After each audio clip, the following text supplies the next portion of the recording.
socialización de parte del Hospital Digital de Living Lab. Somos pues como la institución encargada de hacer la socialización de la escala de riesgo obstétrico desde la que nos propone la nueva EPS. Entonces, la idea es que la charla la dividimos en el sentido en que vamos a hablar de las principales patologías que son el objetivo de precisamente prevenir o identificar más tempranamente de la escala. Vamos a hablar de una manera muy somera como de qué se trata cada patología y vamos a hacer pues como la identificación de cada factor de riesgo en cada patología. Entonces, esta es la escala que nos propone la nueva EPS. Estas son las 5 patologías que la idea es identificar oportunamente. Está la preeclampsia, la hemorragia, la sepsis, la diabetes y la enfermedad o el evento tromboembólico. Y no se ve la pantalla. Si se está viendo, si se me está viendo, por favor, validemos conexión de internet porque sí se está viendo. Okay. Sí se ve.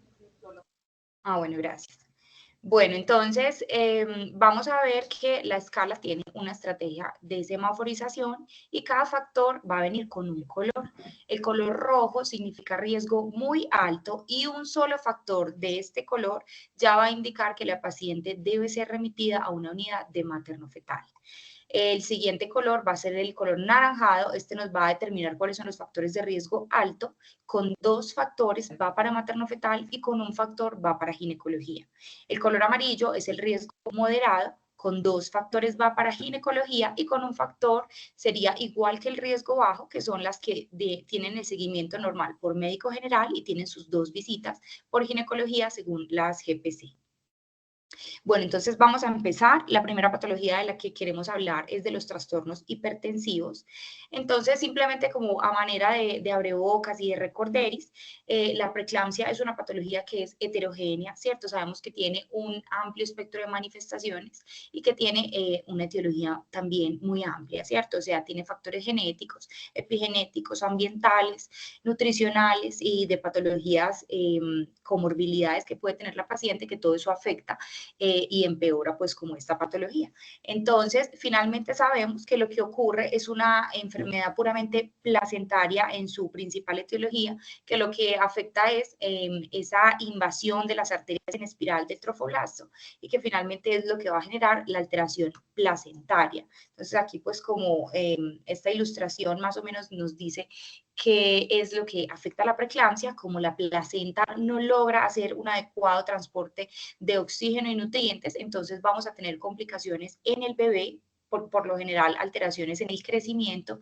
pero además se van a liberar una cantidad de factores inflamatorios que van a alterar, obviamente van a producir hipertensión, alteración de las plaquetas, alteración en los riñones y en el hígado. Y esas son las manifestaciones que conocemos como daño de órgano blanco.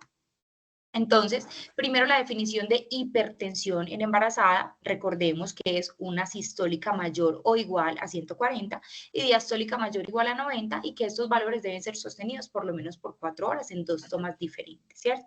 Entonces, cuando ya cumplimos el criterio de hipertensión en la embarazada, ya tenemos que clasificar si esto antes de las 20 semanas o después de las 20 semanas. Si es antes de las 20 semanas, se considerará hipertensión crónica y por eso es que es tan importante llevar en el carnet de controles prenatales anotado en qué semana vimos cada paciente y cuál fue la cifra de tensión arterial encontrada.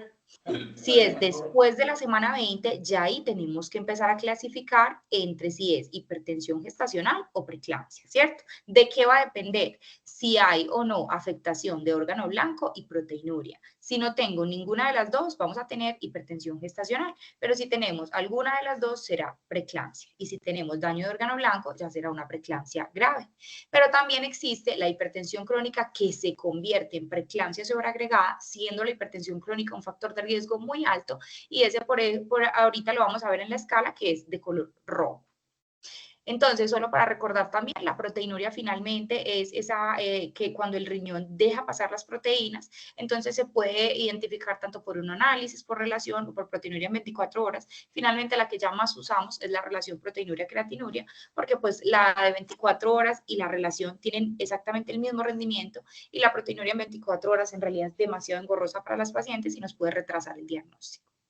Para recordar la lesión de órgano blanco, pues o los criterios de gravedad, se considera una crisis hipertensiva mayor o igual a 160 a 110, el hecho de que haya trombocitopenia, plaquetas menores de 100.000, elevación de creatinina 1.1 o el doble de la basal, lo mismo las transaminasas, también el doble de la basal, el edema pulmonar o que existan premonitorios persistentes. Entonces, vamos a empezar a ver cuáles son esos factores que yo puedo identificar en el control prenatal que ya me van a dar alto, muy alto riesgo de trastornos hipertensivos y que me van a indicar inmediatamente remitir a un materno-fetal, por lo menos alguna vez durante su control prenatal. Estos son el antecedente de preeclampsia en gestación previa. Claramente, ya sabemos que una paciente que ya le dio preeclampsia en su gestación previa, en el siguiente lo puede repetir. Y por lo general lo que vemos es que tiende a empeorar, ¿cierto? O sea, muchas veces vemos una paciente que tuvo hipertensión gestacional, en el siguiente embarazo luego le da preeclampsia, en el siguiente luego le da eclampsia. Entonces, por eso es muy importante identificarlo y empezar a tener las manifestaciones preventivas, por ejemplo, la aspirina, ¿cierto? El antecedente de hipertensión crónica, entonces aquí les pongo esto como a manera, pues, como más